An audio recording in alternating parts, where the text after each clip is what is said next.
Hi guys, and welcome back to my channel. I have actually been wanting to make this video for quite some time, and I have finally got around to it. I just figured now or never. I'm on my lunch break, so I just found a shady tree to park under, and I'm going to talk a little bit about my process in the bariatric sleeve surgery.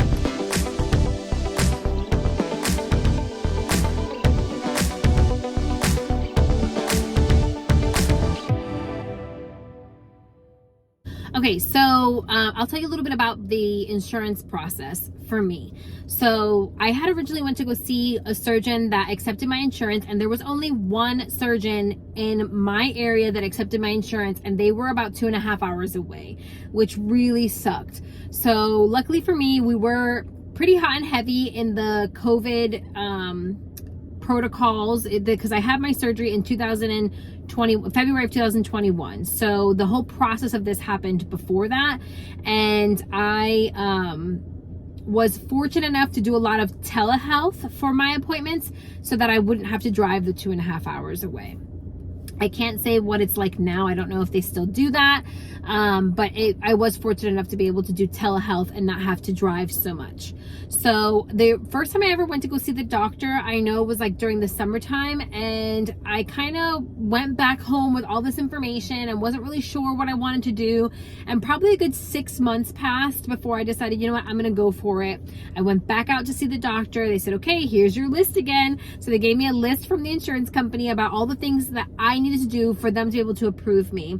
And so for my insurance, I had to do 6 months of diet tracking with my regular doctor, not my surgeon, my regular doctor. And basically all that meant was I had to see her every month and talk a little bit about what I was doing as far as my eating habits, my exercising, what I was doing to try and lose weight. They wanted to see on paper that I was having trouble losing weight on my own.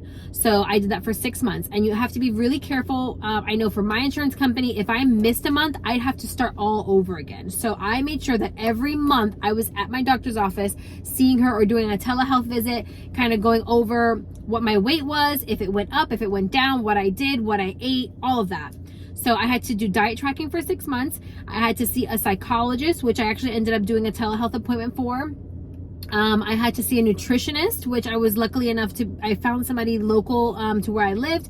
So I was able to go see a nutritionist, and that nutritionist was actually fantastic. She also herself had the gastric sleeve surgery. So we talked a lot about her experiences and what she does now to maintain and like healthy eating and stuff like that. I could have seen her more if I wanted to, but I was only required to see her once. So I had to do diet tracking. I had to see a psychologist. I had to see a nutritionist. I had to have an endoscopy done, which I'm glad that I got my endoscopy done because they were able to see in the endoscopy that the opening to my esophagus was very large, and so my stomach was coming through, like coming up and into my esophagus. So that was something that they had to fix. That was also part of the reason why I was having such bad heartburn, was because my esophagus opening was so large and my stomach was coming up and into my esophagus.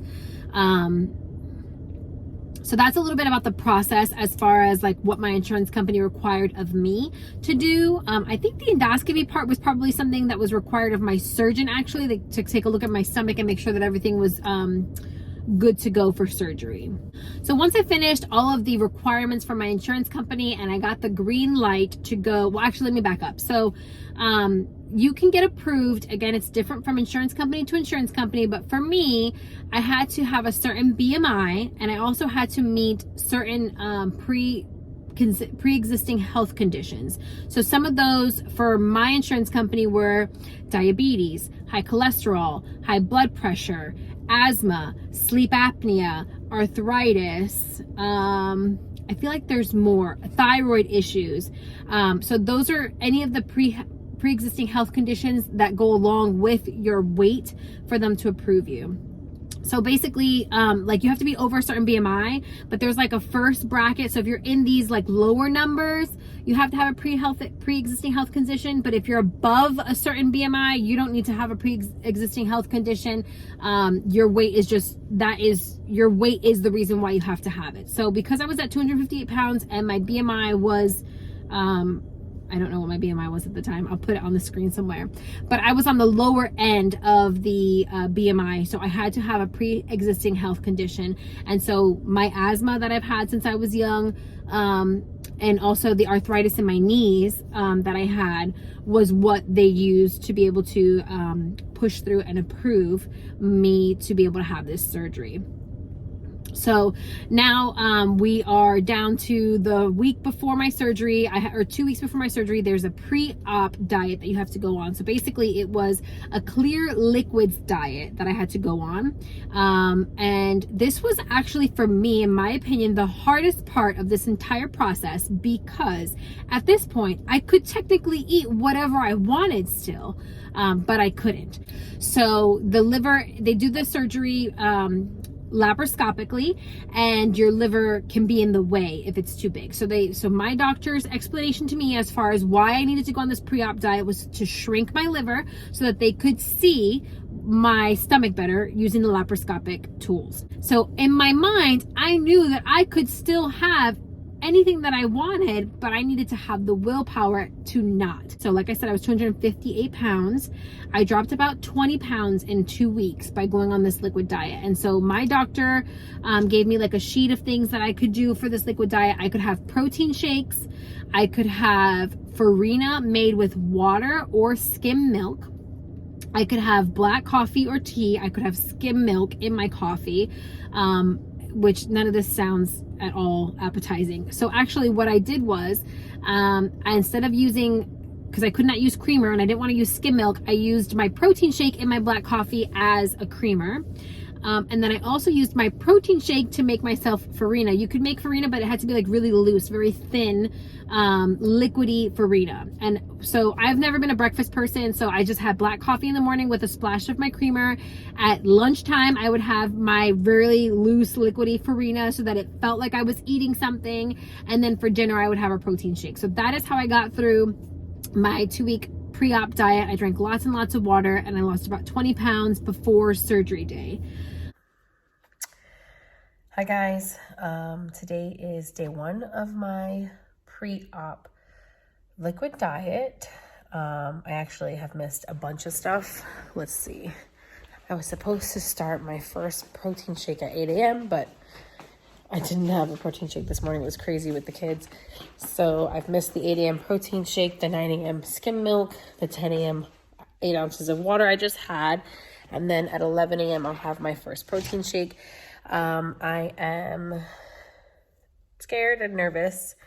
About to jump into some work. I'm at my work space right now. So we'll see how this goes. Okay, so I have done my entire process. My insurance has approved me. My doctor has given me my surgery date. I'm super excited. I'm stoked. It's February 24th. I have a couple of clips that I took. Because again, it was during COVID, I was by myself for a lot of this, and I wasn't really able to record as much as I wanted to. So I will insert a few clips here of me on surgery day. It was exciting. It was scary. My mom drove with me, and she waited for me during the whole process. It happened very fast. Of course, you go under anesthetic, so anesthesia. So I just remember counting down, falling asleep and opening my eyes a few seconds later, and them saying, "Hey, you're out of surgery. You're good to go. Wake up. How are you? How are you feeling?" By the time I got into my room, I was there for maybe about an hour before the nurses came in and were like, "Okay, come on, it's time to walk, let's go." And the reason why they want you up and walking, 1 is to prevent blood clots, and 2 is because of the gas. So this is also actually quite unpleasant. It's not like excruciating, it's just very uncomfortable. Because they do the surgery laparoscopically, they have to fill your belly up with gas to give them room to see what they're doing. And for me, I felt that gas pain in my shoulder blades, which you probably, if you've been doing a lot of research, you will probably hear that a lot. When you get up and you start walking, that helps get it to get you moving. It helps your body absorb that gas, and then you release it the way you would think you'd release gas. So they had me up and walking within an hour after getting into my room and kind of getting out of that grogginess. And then I had to spend 1 night in the hospital. My mom went home at a certain point, and my husband came and picked me up the next day. He stayed with the kids for most of that. but I made it a point to get up and start walking. Every hour or so I'd get up and I'd do a round around the floor. You know, the nurses were really awesome. They would cheer me on and they're like, here she goes again. You know, like I was uncomfortable with the gas pain. I wanted to get rid of it as much as I could. But it wasn't bad. Like I wasn't in pain. I mean, I've had 2 C-sections and that was way more painful than this laparoscopic surgery. I also had my appendix removed. Again, that was a lot more painful than this surgery. You're able to get up and walk after just an hour of being out of the OR. You don't feel it, or rather I did not feel anything as far as like pain in my muscles and stuff like that, because they make very small incisions. I have 5 on my stomach. If you go back and look at one of my bathing suit hauls that I did recently, well, not recently, the last video that I did, which I believe was a bathing suit haul, you can see in some of the bathing suits that I'm wearing the 5 incisions across my stomach. Those were glued up from the inside and stapled on the outside. I had to go back and get those staples removed afterwards. So after the surgery's over, you do have a diet that you have to stick to slowly ease yourself back into eating regular food. So here's my first meal after surgery. This is just some broth, vegetable broth, some unsweetened iced tea. They gave me a sugar-free Crystal Light packet, some sugar-free Jello, and a sugar-free reduced calorie sorbet. So let's see how much of this I can get. So after surgery, I was on a clear liquid diet for the first week. And so that consisted of ice chips. And it's also really hard for you to eat anything or drink anything at first, because everything just feels so tight. It felt like my chest was kind of like contracting at the bottom of my throat.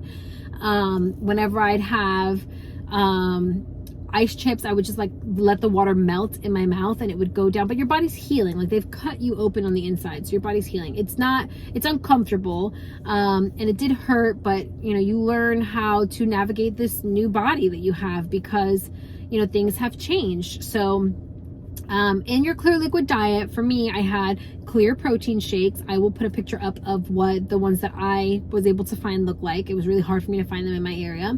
You could have water, you could have tea, you could have sugar-free Jello, you could have broth. And so that was the first week.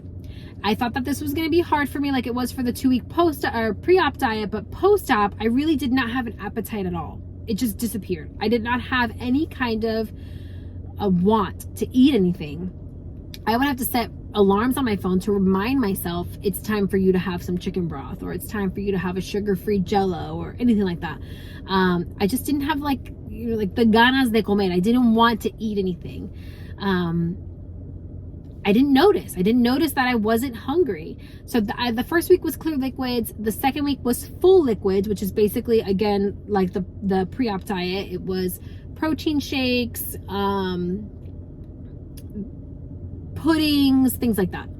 No, I think puddings was in soft foods. I could still have everything that I had on the clear liquid diet, but I could add in regular protein shakes. I could have coffee. So I went from clear liquids to full liquids. And then I did that for about a week. And then I did 2 weeks of soft foods. And so that was tuna in a can, chicken in a can, refried beans, sugar-free pudding, sugar-free Jello, avocados. You could have mashed potatoes, but I didn't want to do that because I just felt like that was a lot of carbs, and I was trying to stick to healthier, low-carb options for my soft foods diet. After the 2 weeks of soft foods, you could slowly start working your way into regular foods again, which really kind of was like having, you know, like when your babies are little and they're eating baby food, and you kind of like try them out on bananas, and then the next week you try them out on carrots, and then, you know, like you try them out with one new baby food per week. So basically that's what I did. Everything that I had already been eating between the clear liquid, the full liquids, the soft foods, and then I would try something new every week before I added another thing to my diet. Around my 1 year mark, I had gone down to 192. So I went from 258 to 192. And that's kind of just where I stayed for a really long time. So now I kind of I kind of flip-flop back and forth between 192 and 195. And for the last 6 months, I have been going back and forth between 192 and 195. I have not really seen much movement, which is kind of upsetting for me. You know, I really wanted to lose 100 pounds. I think I would be happy if I could make it to 170. I'm still trying. I have not given up. You know, I know that they say that sometimes your body will plateau a little bit and then you'll lose a little bit more weight, and then plateau and then you lose a little bit more weight.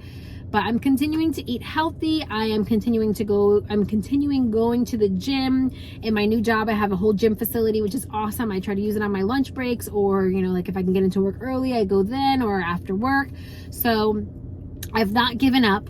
I have seen some things here and there about people getting revisions done. I don't really know too much about what that entails. If you know anything about that, leave me a comment down below. I am going to be looking into that, just seeing if that's something that I need to maybe look into in the future. As of right now, I'm going to continue to eat healthy. If you guys are interested in seeing a video about you know, like what I eat now, that I've been about a little over a year post-op, let me know. I can do a video about that. I'm super excited to get back into my YouTube channel. It's something that I used to love to do when I wasn't working, and life kind of just got in the way, but it's, again, a joy for me, and I really, really would like to get back to doing that. So I'm just gonna make some time for you guys. I'm gonna get back to doing videos on, you know, like clothing hauls. I'll do as many videos as you guys want on my gastric sleeve process. Let me know what you guys want to see down below. So that's it for today. Don't forget to give this video a big thumbs up. And if you're interested in seeing more videos from me, go ahead and click that subscribe button and you'll get notified the next time that I upload something. Thanks again, guys. See you next time. Bye.